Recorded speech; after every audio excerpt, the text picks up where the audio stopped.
So, Not much. What's up with you? has it started yet? It is started. I'm gonna turn down my little buzzing. What's that?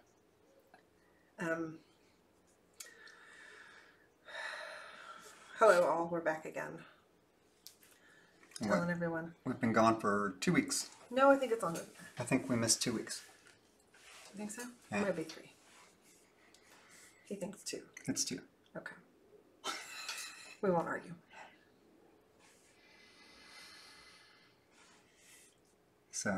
So this is actually based on one of the pieces that I started during the live stream like 2 or 3 weeks ago. You know what I like? What?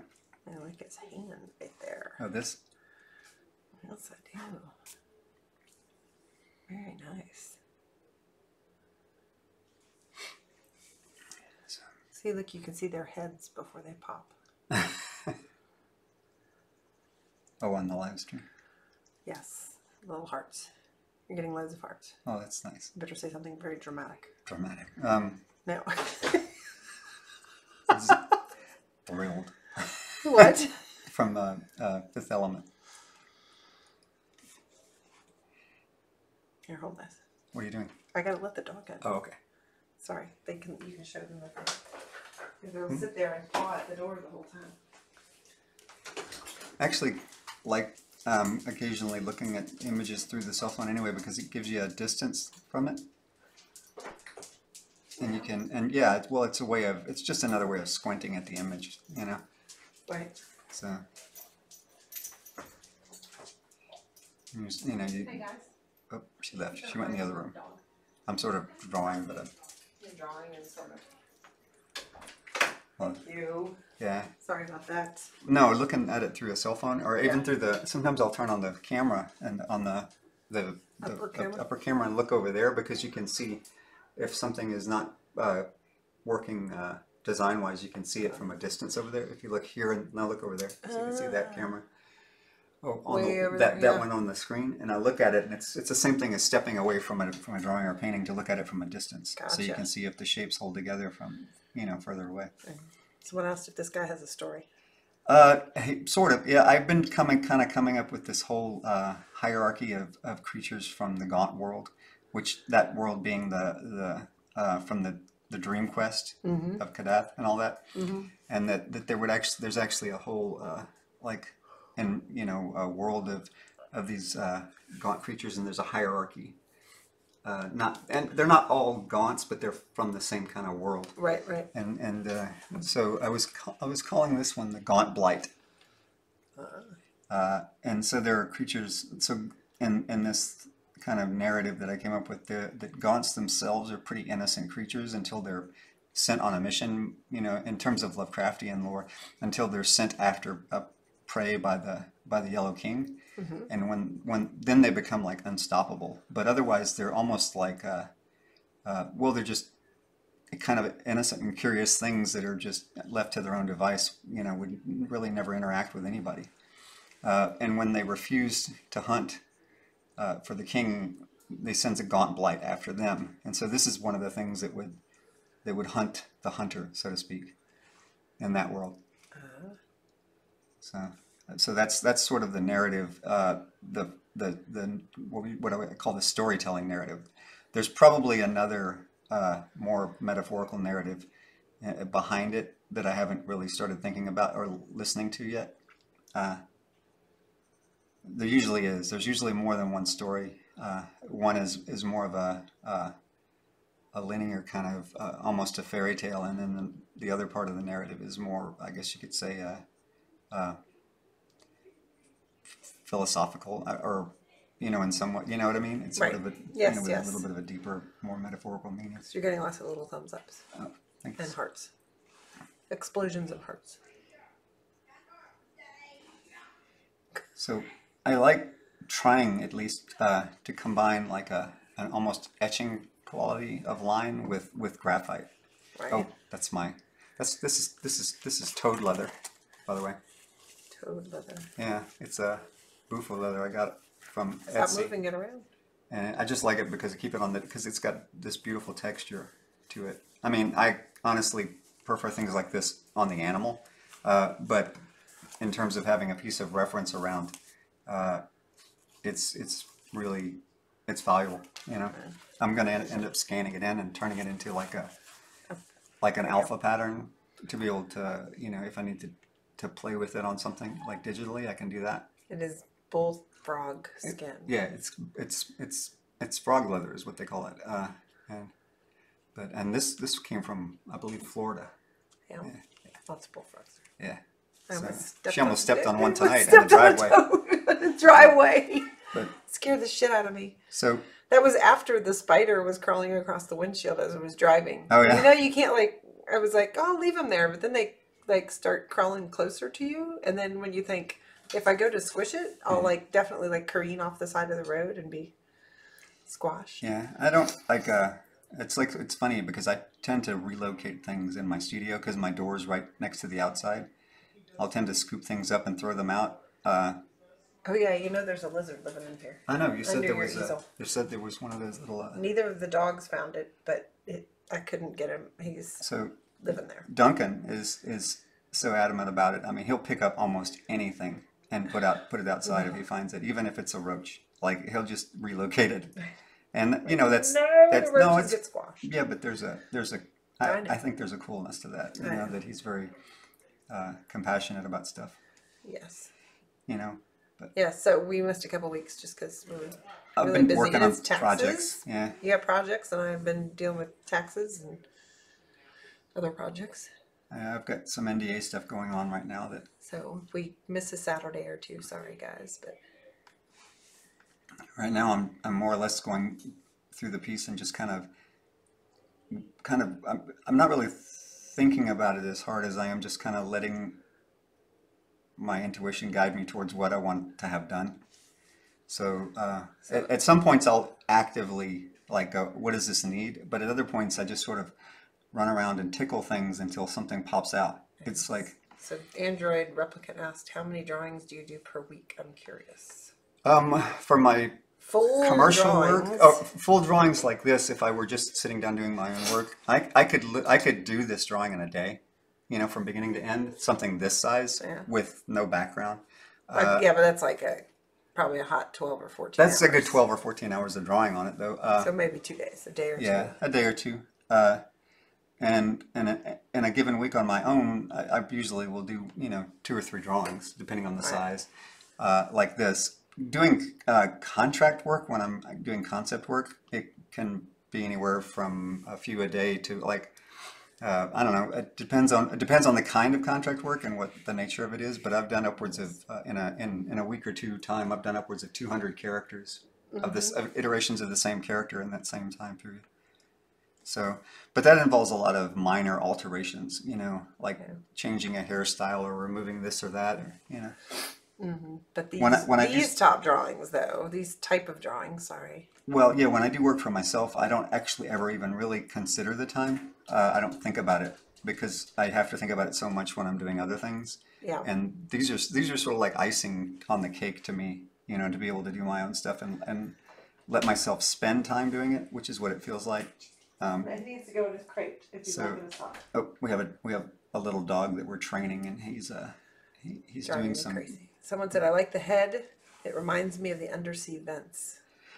Oh, thanks. Yeah, I wanted it to not be entirely, you know, like along. You know, they sort of look like horns. They sort of look like tentacles, and they're also some of them look hollow. So, which you know, horns are hollow when they break off. You can see in them. Yeah, but So- they don't appear that way, though. But the vents things that's cool. It's definitely something that was playing around in the background of my head too, because I was actually looking at some of those not too long ago. Okay, how do you keep yourself motivated? This is I don't know, that's an interesting question because I find that I want to do it most of the time. That there are very, very few times that I am unmotivated, and typically I'm unmotivated when it's something that seems more work than fun, which is, you know, that's maybe more obvious than it sounds like it is, or you know, but I guess I stay motivated by doing a lot of what I want to do in my own work. and that makes me, you know, it gives me a lot of, And that's like, I don't pushing feel your I don't own. feel unexpressed in that way, and There so you I'm go. motivated to continue to do my own stuff in that That would way. also be making sure to put your own work in also in the middle of the contract work I sometimes. do occasionally will, like, you know, not occasionally. Actually, when I was working even on location, I would take morning times and spend a couple of hours in a coffee shop before I had to go and work on the concept gig. I would do my own work sitting in a coffee shop for a while, even if it was just a half an hour, you know, um, to keep myself aware of it, I guess you could say. Right. Um, and to me, they really do feel like entirely different things. Even though I've had on the rare occasion been lucky enough to be able to do some things for some people that were very close to what I would have done for myself. Like the stuff I did for Hellboy was like that. Mm-hmm. For the new Hellboy reboot, I did some work for that that is very close to some of the stuff I would have done for myself. And you know, it's kind of rare that you get to do that. Most of the time, you know, people will hire you based on what you do, but ask you to do something that is outside of your comfort zone. Which, you know, if you enjoy that, it can be really fun to step outside. Like the stuff I've been doing, you know, lately is both a little bit of, you know, what I do and a little bit of outside of what I do. You know, so and I do like learning things quite a bit. Yeah. When I look at the drawing you're doing, it keeps morphing from a complete body to just a face or head with horns.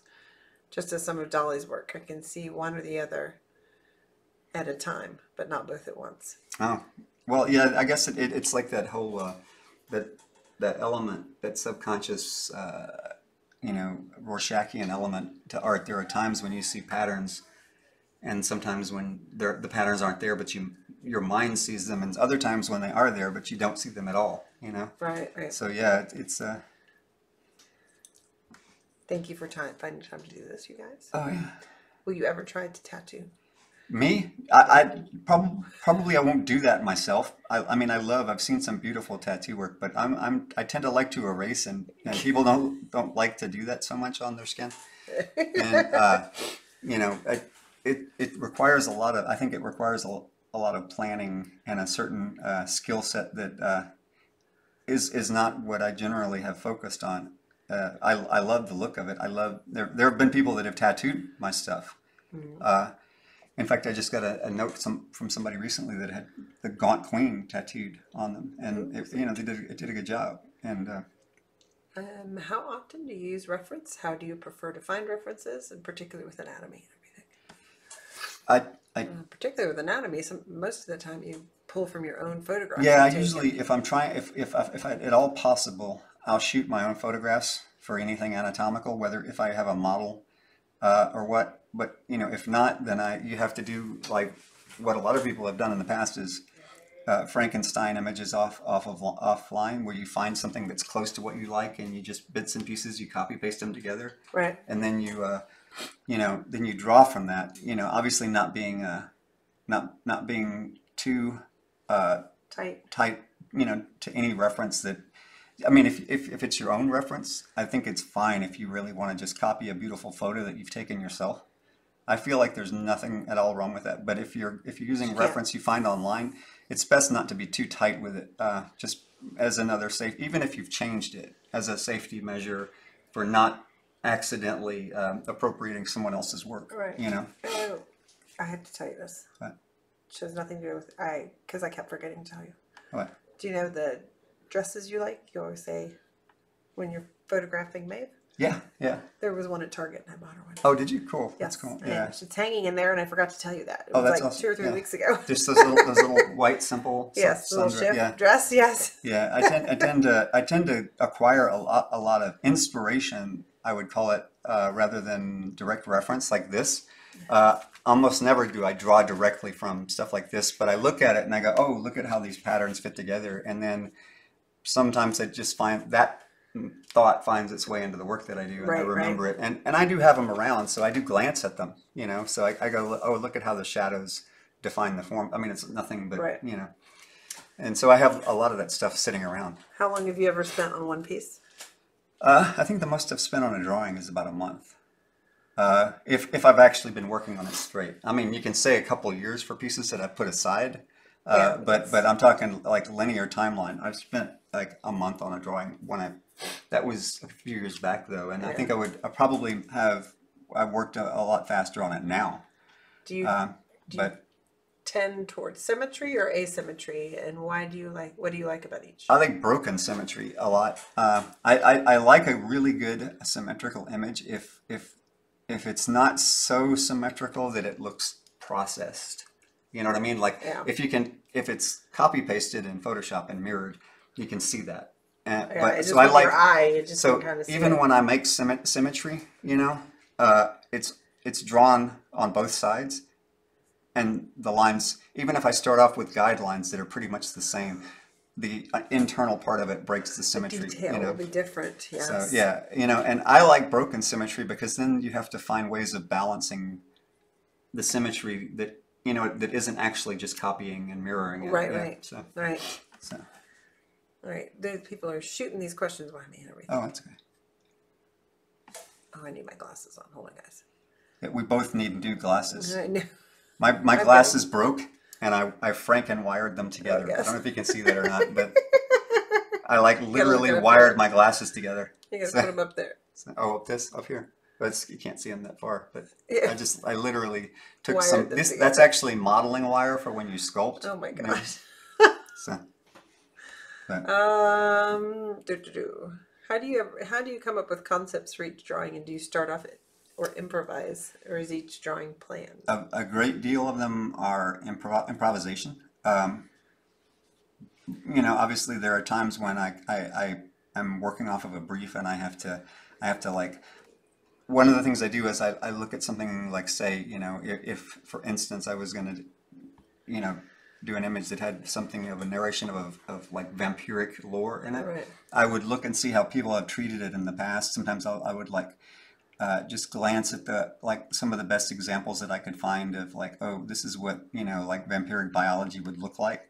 And then I think, okay, how can I do this and it be not that? Not that I don't want to do that specifically, but that I don't want to end up emulating exactly what I saw.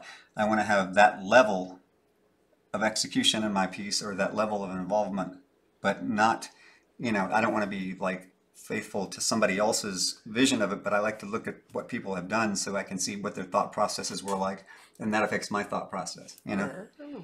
So like if I were gonna, you know, if I were gonna draw dinosaurs, I would look at, you know, well, first off, there are two people that I think of when I think of dinosaurs. Gurney? Gurney and Crash McCreery, the Yeah, of concept course. artist, because he did all the Jurassic Park drawings, I think, early on. And some of the best pencil work I've ever seen in terms of concept stuff, Crash too. McCurry. Crash McCurry. Yeah, I know. It's like, oh. So, and there's a lot of other guys out there, too, but those are the two that pop up into my head. And I like to look at, I tend to look at other artists' stuff for level of execution and thought process more than specific detail. Yeah. You know, that way, you know, it's more about philosophy and your engagement mentally than just replicating a style. There was a time when I tried to replicate a lot of styles when I first started, you know, because that's how you learn how to do anything is Right. by emulation. It would be mind blowing to see this in a live action movie. Practical effects. Oh, this is something I would actually, I think I'm going to end up, I want to end up sculpting this. This is something I thought about recently. I've been doing a lot of playing around with, you know, ZBrush Sculpt, and I like traditional sculpt too, but the reason I've been playing with ZBrush is because I can pick it up and set it down, and it literally, it stays exactly where I put it, and I've got a lot of regular sculpting tools too, so so it may end up that way as well. But I definitely want to mess with sculpting it, play with sculpting it. And I'd like, you know, the thing is that there's a lot of stuff that I have that I would love to see live action, you know, but that would all, you know, really need a good narrative, you know, to play around though, right? Because, I mean, I like movies that have cool stuff, but I love movies that have cool stuff that actually, the stuff isn't as cool as the story. Right. You know, but I'm pretty forgiving of both things if there's something there that I Oh my can get a hold gosh. of. He's very I forgiving. watch a little bit of everything. I watch a lot of B and C rated films and stuff that gets like 2 stars or 1 star. But just because, you know, there's a little bit of it, you know, that I like. You know, there may be one, like an idea in it that I found that I thought was compelling, and that idea is really all I needed out of the whole film, and I'll watch it because of that, you know. So, Do you have any tips for ventilating your studio for oil painting? oh yeah, I actually have, you know, there are window fans that like conform to the size of whatever opening you have. They Yeah, stretch. So yeah, I have one that's actually pointed outward. right. It actually can be reversed, and it's under my desk over here. And Yes. when I'm oil painting, the curtains are open, and I have it blowing out constantly. Right. And I've even had a box that I put around it with one of those telescoping dryer Dryers. tubes Hmm. that I would set next to the painting so that it would gently draw air through it Yes. constantly. Hmm. And And it never smelled like oil. yeah, it never smells like oil when I've got those things running. Right, right, right. So yeah, because otherwise, you know, you end up fumigating your entire house, you know, with oil paints. And not that I don't like the smell of that, but you know, it's probably not that good to have everybody smelling it all the time. No, not at So, all.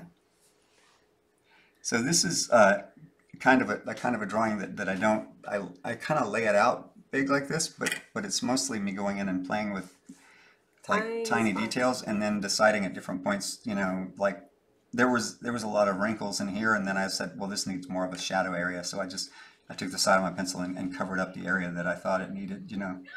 So, Yes. but that's, you know, that I'm just used to being able to figure that stuff out. I think my daughter's in the other room watching a movie where the monsters are getting hurt, and she doesn't like the fact that the monsters are getting hurt. So she's upset about that. Maybe. So, but I can hear her in the other room. Here, hold this for a second. We Yeah. can talk to No, her. it's okay. She. I mean, you know, she can't help it. She's very compassionate, you know.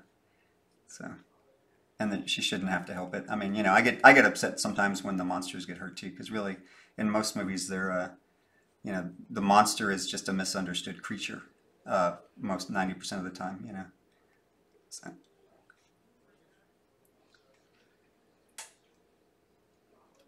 Well, I see somebody's mentioned the Yellow King. This is definitely, in my mind, part of the Dream Quest.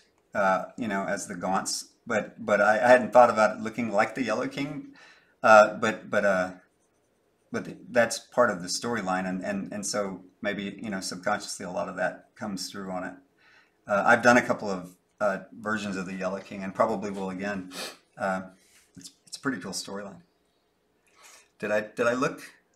Did I take art classes or learn on my own? Both. I took Sorry. classes in college, and I've gone to the Illustrators Master Class in Amherst for 4 or 5 times. Sorry.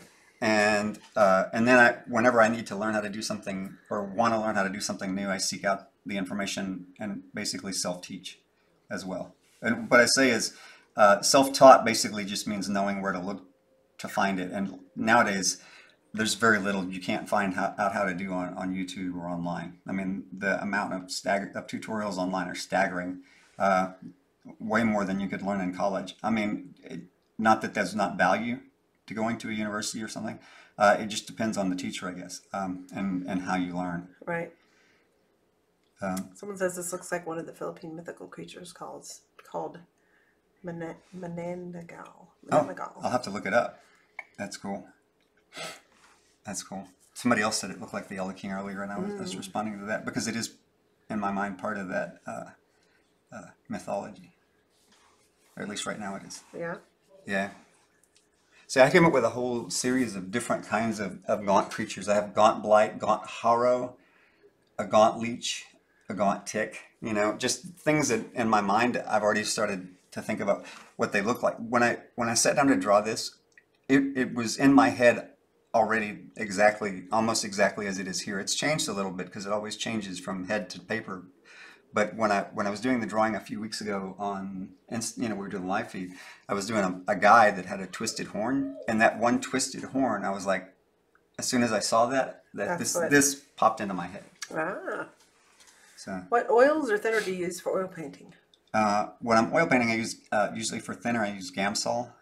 You know, just because it's one of the less offensive brands in terms of being toxic. And oil paints are determined to me by whether or not they produce the color that you like. So I have many different brands of oil paints for many different kinds of color. And it isn't that I've done a ton of oil painting to be able to have formulated this. It's just that that's how I learned from this color mixing class, where when I went to a Graydon Parish color mixing class in California, and we spent 2 weeks mixing and matching color. And as a person of color theory, he's pretty much Top of the line. one of the top of the line, and he picks colors specifically based on its chroma and its intensity in terms of being a pure representation of that color. And so I tended to gravitate towards what he wanted us to buy for the class. I'm sure if you Google Graydon Parish and the palette he refers to for his color mixing class, that's generally the colors that I have. The ones that I tend to avoid were the ones that I were, like the Winton colors, which tend to be have cheaper binders in them and tend to be not as consistent in terms of color. I don't, but then again, I say that, but there might be Winton colors that you find you like better than other colors. It really just depends on your experience with color and paint. Some brands seem to flow better than others for whatever reason. And some tubes, it's not like they're always exactly the same from tube to tube either. Yeah. Benjamin Morin says, thanks for being here. You two missed you the last couple Saturdays. We missed being here. We really debated over it the last time, but it was just I had so much to try to get done, last week that I just couldn't. I could have done it, but I would have been fragmented. My mind would have been elsewhere. Yes. Okay. And this is going to be on our live feed then up for the next 24 hours. And then I'll stick it up on Patreon, which is at patreon.com/Alan Williams. And then it will go on our YouTube channel, which is Alan Williams Studio, which is also our website, www.alanwilliams.com. So that's your 30-minute plug. That's the 30-minute mark plug. That's the 30-minute mark plug. Would you call your technique a form of automatic drawing? I definitely feel like there's some of that, and it does depend on the piece that I'm sitting down and working on, and because I definitely feel like there are times when my thought process gets in the way of the piece, and I just have to be quiet mentally and listen to what's going on. I know that sounds weird, but it's almost like there's a part of me that is having a discussion with this Michael says, image. because as careful as you are, this looks completely intuitive too. Well, it feels that way, and thanks for verbalizing it like that, because it does feel that way. Very much of what I've done, especially my own personal work, seems to come from a place that kind of coincides, but isn't entirely in my conscious mind. Huh? It's hot again in here. Well, either that or I'm just hot again. God, don't. My allergies are driving me crazy today. My nose is driving me crazy. It's been a weird weather week, I feel like it's like a keep sniffling. Everybody gets to hear me sniffling. What's your favorite Lovecraftian god? And they want to know, and then he wants to know where you think this guy lives in the Pacific Northwest. The guy you're drawing. Me and Duncan talk quite a lot about Nyarlathotep, the Egyptian one. Nyarlathotep. It's not Lovecraftian though. Oh, it is. Oh, that's, is it? That's, Oh, yeah, that's, I've never read any Lovecraft. Yeah, I know. I know. It's a source of embarrassment for you. So, because I've never read any Lovecraft. Yeah, no, I know. I'm just kidding. But that's just one. There's so many. The goat with 1,000 young. I like the ones that are. Wait! You didn't finish that. The goat with the what? 1,000 young. Shub-Niggurath, the black goat of the woods. It is an embarrassment to him because he's always telling me, this god, the goat of 1,000 young. Well, it's they're just there's a lot of visual room in Lovecraftian lore to make up your own stuff because Right. he was so ambiguous about what things actually looked like. Because I feel like he was sort of in some ways behind the times and ahead of his time at the same time. I mean, you know, Lovecraftian and his uh, uh, humanistic views weren't quite, you know, what you would want them to be. Uh, but his ideas about what, you know, what these things look like, uh, Oh, and he it's left them like, you know, there was a reason why he left them undescribable and unnameable, and you know, it was because he didn't have really words for it at the time. He didn't have words for what he was trying to think of, yeah. right? Because he was one of the first people to bring this stuff out in terms of a narrative description. And so, you know, when he said something had tentacles, I mean, today they might not call it. He might not call it tentacles. He might have called it something else because Right. the terminology has expanded so much. You know. Yes. Uh, Oh. Someone said, "What kind of reading are you into that has greatly influenced your style of drawing?" that has influenced my. I do listen and read. I listen to a lot of audiobooks, and I tend Oh, to that's like the supernatural horror kind of stuff. And I tend to go towards supernatural design rather than biological design. right.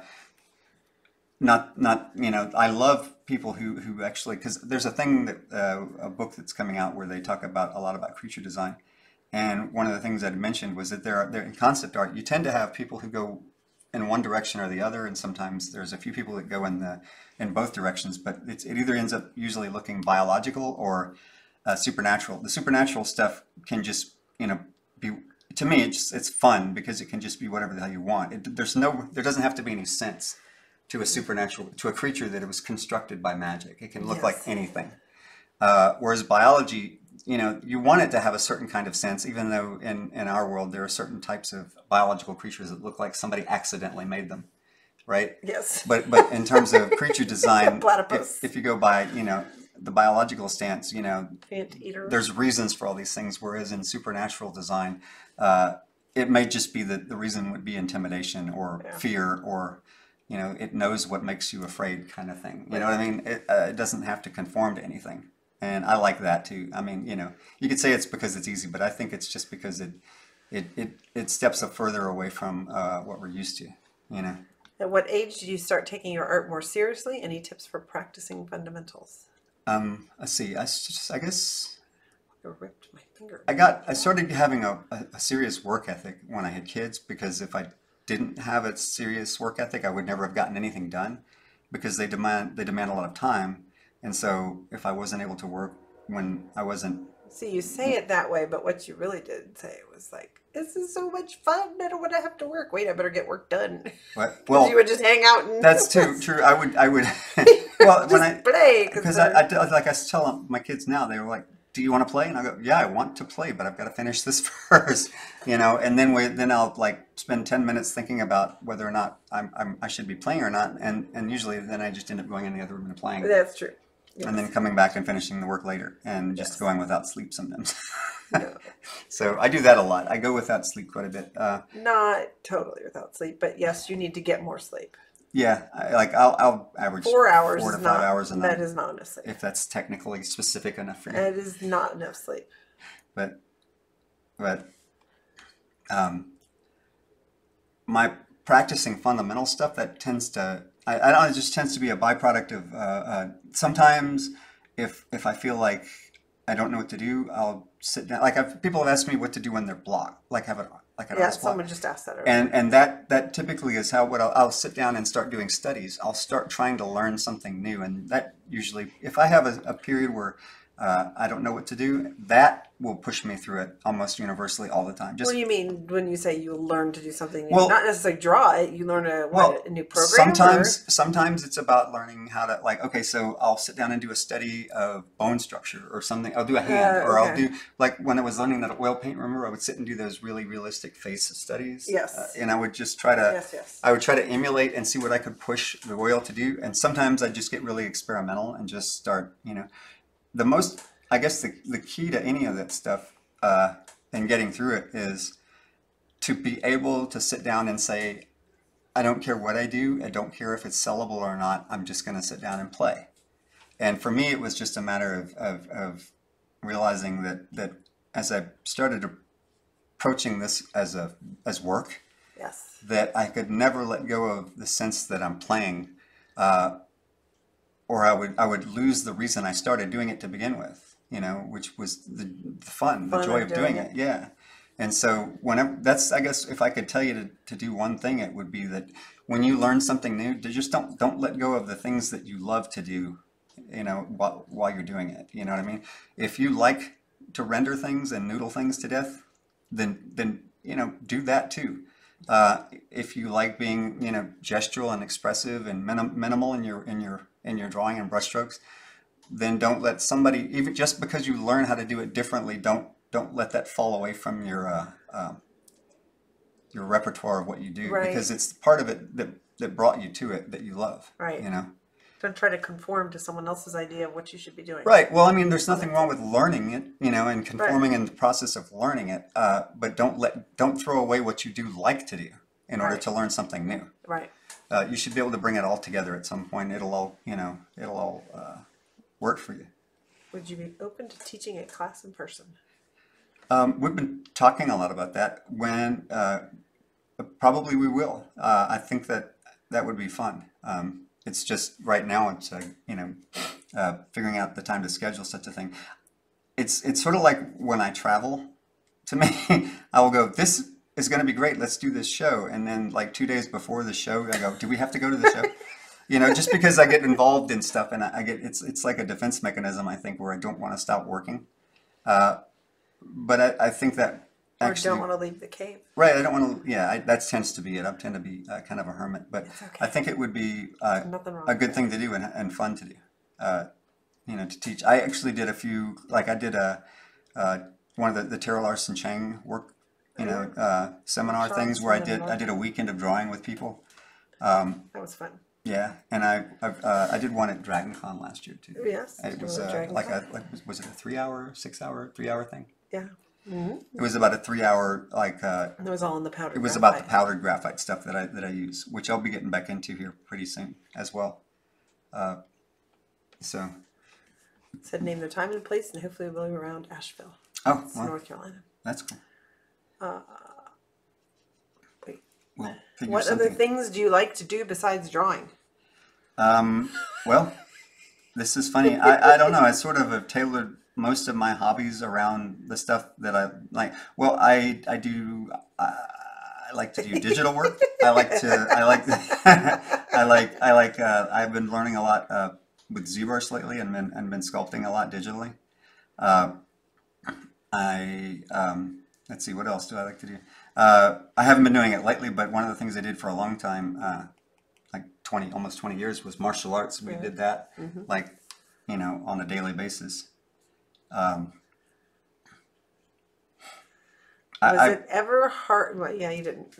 I don't do things like, I don't do things like hang glide or ski or any of that kind of stuff. Not there's anything wrong with doing any of that stuff. Comes out and plays with us, though. I do. I don't do anything consistently like a hobby outside He of does not garden. playing with I play with my computer a lot. And your I kids. tend to destroy it a lot in terms of like I corrupt like the operating system and have to reinstall it because I've put on so many different programs, and sometimes there's conflicts and stuff like that. Was it ever hard for you to come out of your comfort zone and promote your art to others? I think that's probably one of the harder things to do in general, when dealing with art, because we were talking about this earlier today, that I don't think many people get into art because they think they're going to make mad stacks of money. I think they do it because they love to do it, and then once they realize or get to a point where what they do has become monetarily valuable to people, then they have to figure out, okay, how do I look at this as if it's a product and yet still feel like it's play. And I think for me it helps that I have a my wife, the business manager, Victoria, Me? who is she's not obligated to look at it as my like I do when I sit down to do it. She can look at it like it's purely a business, like a product, Yes.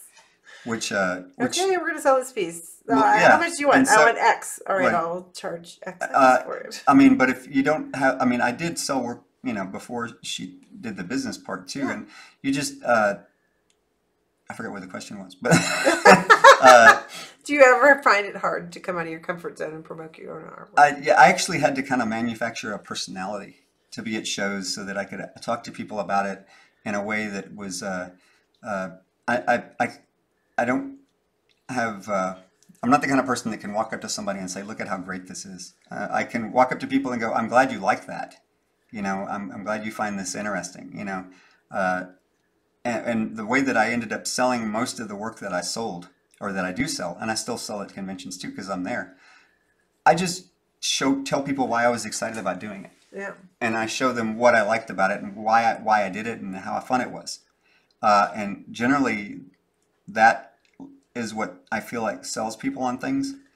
Uh, in So terms yes, of, it yeah, is difficult. it Because is you do come difficult. out of Yeah. your comfort zone, and Well, like I said, if I'm at a show, it would probably be hard to believe that I'm as introverted as I am because I'm very talkative at shows. Just like talkative here, right. Yeah, because this is I more than do he have. talks all week. I don't talk this much at home in a given in a given week to most people, but I do have like sort of a manufacture. It's not a false personality. It's just the part of me that talks So kind of only comes out when it's necessary.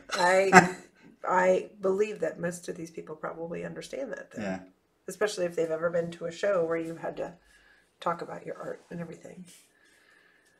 Oh, Daryl, at least you stay in your booth now. That's true. I used to go to a show, and out of an 8-hour day at a show, I would have been at my booth maybe 2, and not linear, That like would have 2 been- hours straight. It would be like I'll come back every 10 or 15 minutes for 2 or 3 minutes and then leave again. That's true. You would leave me in the booth. Yeah.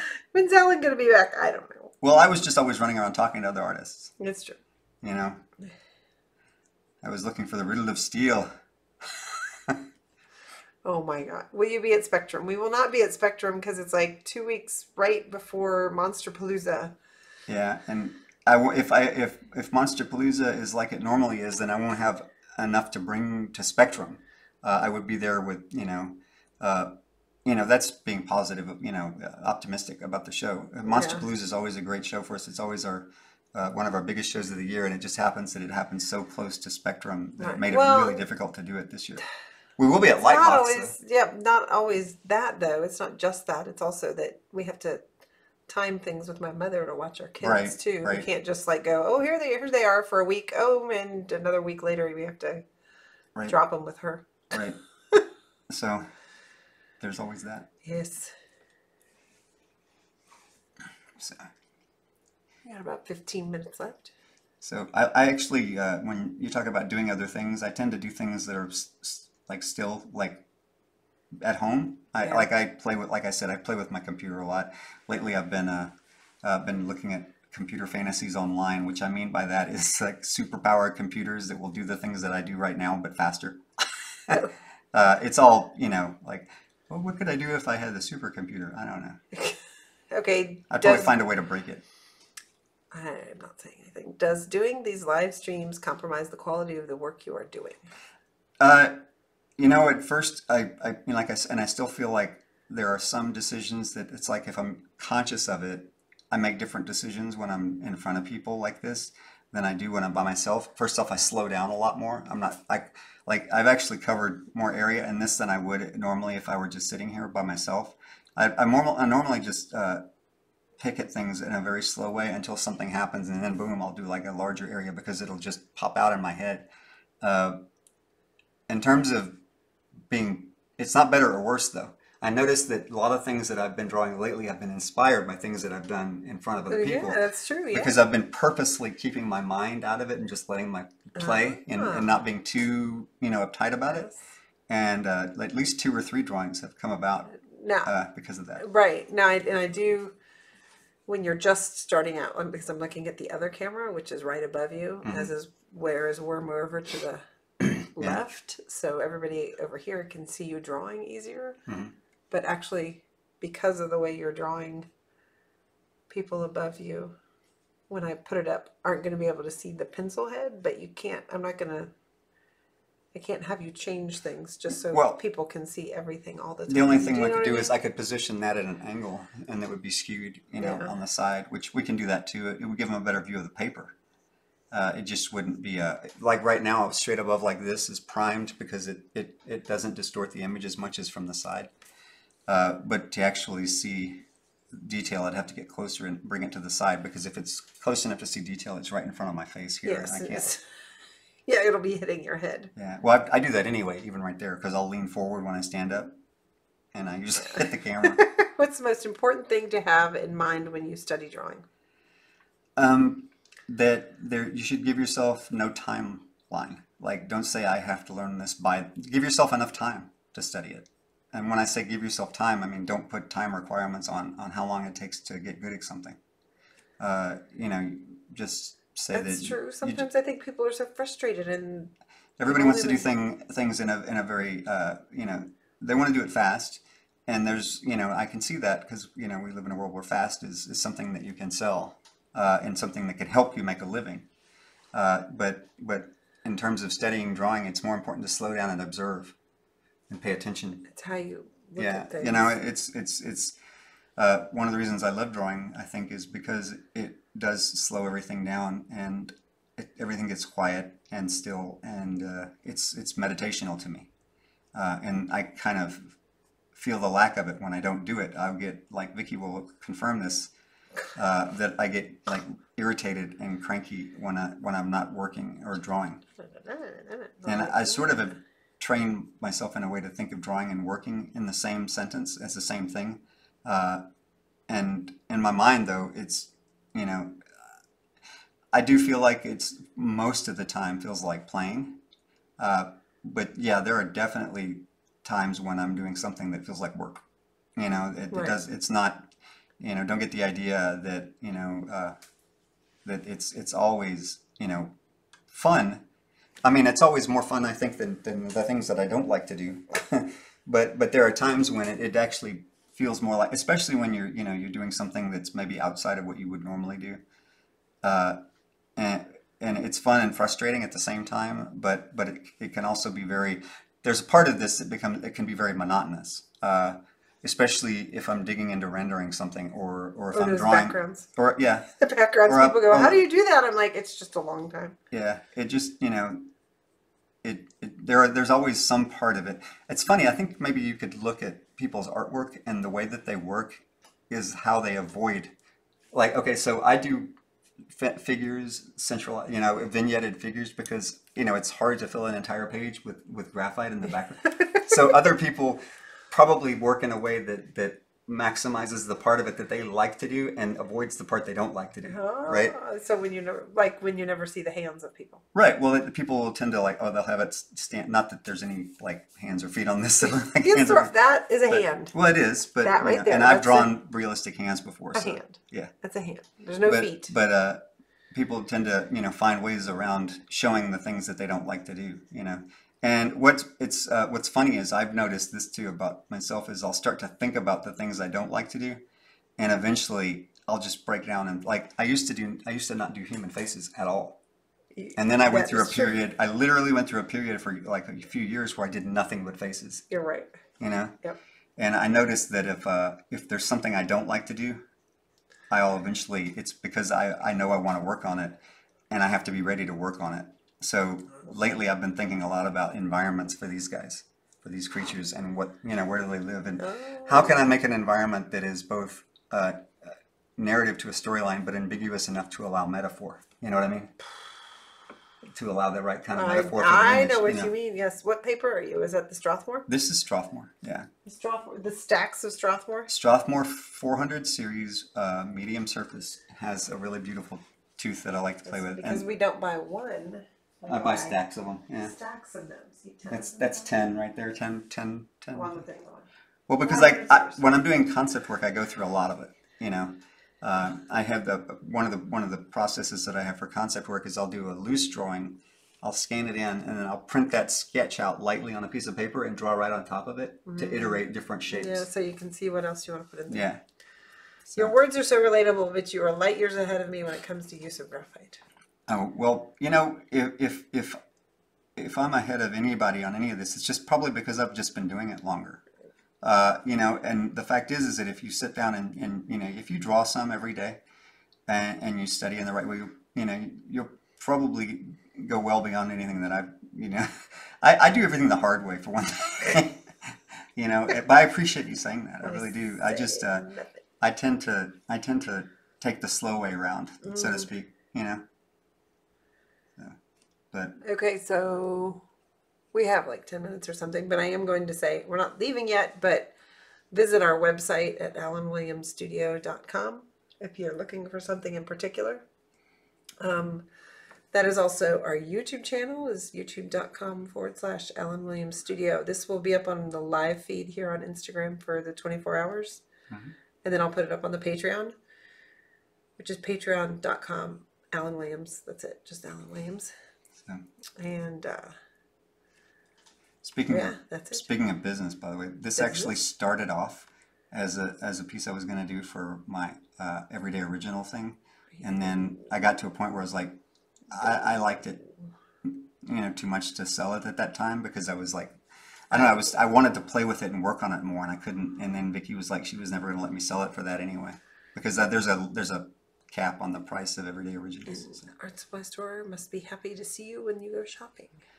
You know, I do have a problem leaving an art supply store empty-handed. I do. Yes. How do you print on the Strathmore? I have a regular Epson printer that'll do 12 by 17. It'll go up to 13 by 19, I believe. Yeah, but you can do the smaller pads and do, you know. And then there's a little tiny, they're perforated at the top. So if you pull it out, this is, you know, it's just like, it's not even as thick as normal cardstock. Yeah. And this will just go through an Epson printer. And I print it out super light though, for the concept stuff. I'll print out like the sketch super light, and then I'll just let myself go back over. And each time I do that, it refines it and changes it, you know, until I get to, you know, something that is the final thing, in which case I'll either lay it out again or redraw it again, or sometimes I'll even print it out again, Right. like almost invisible, you know, and then I'll go back over it and redefine it. Right. This person's asked this question twice. What advice do you have for starting to sell your art? That is a very open and broad question, because your art is a lot different than his art, and his art looked a lot different when you started it. Right. We just went to a convention and started selling. Right. We went to Gen Con because somebody gave us part of a table back in 1988 or something. Yeah. 89. I mean, I could tell you, like, I mean, there's business advice to be had, and you can, you know, one of the things I would say though is don't let it bother you if nobody pays attention to you right away, because to be honest, in the world that, you know, we live in, a very small percentage of people buy art compared to the number of people that are out there buying other things. Don't let it bother you. Don't let it be something that you tie to your self-esteem as to whether or not what, you know, somebody buying your work means whether or not it's good or bad. There are great artists in the world that can't seem to sell their art, and other people that know how to sell that can sell their art, even though I don't maybe appreciate it or I don't think it's professional level. And it has a lot to do with just kind of finding your place, finding your niche, you know. Right. So finding your audience. But yeah, you know, you have to, and it's not finding them, and keep putting your things out there and refining where your audience may be. Right. I mean, thank you both so much for the live feed. Wanted to say that before you go. Oh, you're very welcome. Melinda says, 49 years later, I finally have figured out the range of all the numbers on the pencils and their purposes. Thank you again for your time to help motivate from the heart. Oh, you're very welcome. You're very welcome. Yeah, remember, it seems like it's hard to get your art out now, even though you have the internet and social media and everything, but it was just as hard in 1980 when the only people that could see it were at cons, and so you just have to figure out all the different places. Finding your niche, and also realizing that business advice, you have to take any business advice with a grain of salt, because the thing that I draw, the physical things that I draw, are probably different than the physical things that you draw. Right. So that's like somebody who you know, who makes a square thing asking somebody who makes a round thing, how do you sell something? It's like if You know, you're selling an ice cream smoothie, Right. you're going to be different people than selling Right. an espresso. So it's a weird thing, but even though we're both selling art, we're literally selling different products. Yes. I mean, and they'll appeal to different people. So you have to sort of take that with a grain of salt and just, you know, try some things that seem to be generally, generally advisable, but realize that specifically you're going to have to develop your way of selling your work personally. Right. You know? Right. It might work for everybody else if they have their print set up like this or a bunch of prints. We used to do tons of prints, and now that your artwork is a little bit different, We do limited editions we more. do much more limited editions. Well, and plus I produce more work, and I don't like to have like, I don't like to sit on a lot of prints. So, Right. you know, and when we first started doing prints, you had to buy 25. You had to buy 500 at a time, offset lithography. And it costs $2,500 And to it cost $2,500 to $3,500 to do that. Yeah, there was you didn't print at home. There was no print on demand. You could go to Kinko's and make copies, which we did at the very, very beginning when we didn't know any better. I would do hand colored. I would use those Prismacolor markers. Which we still have. Yeah. And I would do somewhere. hand colored prints and sell those. Somewhere out there's hand colored prints of yours. Yeah, hopefully. I mean, I don't even know what the fugitive quality is of those things, but But they were prints. But yeah, so we tried that. That was even before I'd had any knowledge of, okay, what actually makes a print valuable, you know, and what determines limited edition, you know, and all that. We didn't really know any of that at the beginning. You know, I was really starting from a place of, I never had anyone to ask, or never, you know, we just didn't know. Yeah. It's like wandering out into the woods and Right. not knowing anything. Right. So, and we did Don't that. get discouraged. Yeah. All of us start that way. Yeah. But always know too that, you know, You can always ask someone. and there are different places where different things will sell better than others. Right. Like, you know, I mean, there are conventions where art that's specifically tailored towards horror doesn't sell very well, where, you know, fairy art sells incredible. You know, and it just depends on what you do as to where you go and what you find. Right. So Yeah, you might like. I could give you like a box. I could box a set of rules and say these are what you have to do to sell, but it would be disingenuous because a lot of that is going to, you know, not going to work specifically for you. Right. And really there's not a shortcut to figuring it out. You just have to look at what you do. The easiest thing to do is look at what you do and look at where people sell what you do. Right. Right. That's Right. that's When the we biggest, go to a local art fair, we are not going to sell as much as if we go to Monsterpalooza. right. If we go to Monsterpalooza. a fairy show, Yeah. then we're not going to sell it. We don't have fairies, and so you have to kind of look at.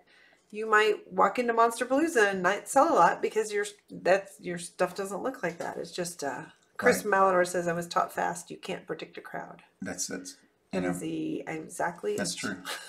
And you cannot. Your numbers can- might you be can- consistent you for can- years, and then yeah. all of a sudden it drops off by 50%. You can go to a show and be next to someone who has their best show they've ever had, and you'll have your worst.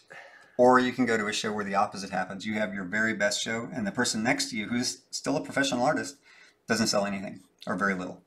And you know, basically the thing that happens with artists is a good show or a bad show can fall down to one or two people walking in the door. Because if I have there are people who've walked into my booth and you know and bought 3 or 4 originals, Right. you know, larger pieces, and have made the show. And if that show hadn't had those people, Right. it would have been a different show. Right. And it can sometimes boil down to one person walking in with the right that is exactly looking for what you do. And for digital artists who don't have originals, then you might be able to have more of a basis on what's going on. But don't, especially if you first start going to a show, don't sit there and go, I only did this. It must be a crappy show, because you have to do a show for a couple of years. Well, yeah, to we see. always gave shows 3 years to figure out if we were going to have fans at the show that wanted to buy the work, Right. and that usually panned out to be pretty right. About You 3 know, years. about yeah. 3 years, You you could know. see within 3 years if it was going to go anywhere. So All right, it's after 10, so I think we have 2 or 3 more minutes, you guys. We may be back next week. We might have to take another week off and just kind of go every other. yeah, there's a lot of stuff to do. So And we are 20 seconds remaining. So thank you for dropping by and thank you for being patient. yep, And we will talk to you next week yep. And or the week after. it's been fun, and thanks for showing up. Yes. Draw something.